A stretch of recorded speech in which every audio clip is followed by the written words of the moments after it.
বলো, বস্তা ভরে এনেছো? হ্যাঁ, ভরে এনেছি। তাহলে চলো রাজসভায় যাই। তোমাদের একেবারে মহারাজের সাথে পরিচয়ও করিয়ে দেবো, আর কাজের ব্যাপারেও বলবো। চলুন। চলো চলো চলো।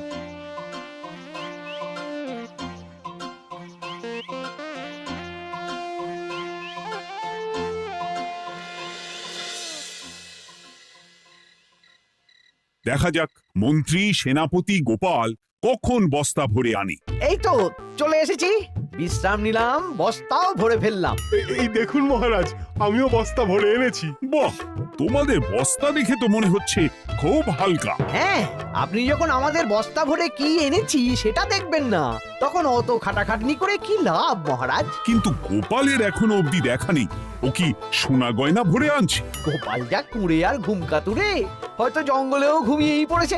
মহারাজ, আপনি একটা কাজ করুন, আমাকে আর মন্ত্রী মশাইকে যুগ্মভাবে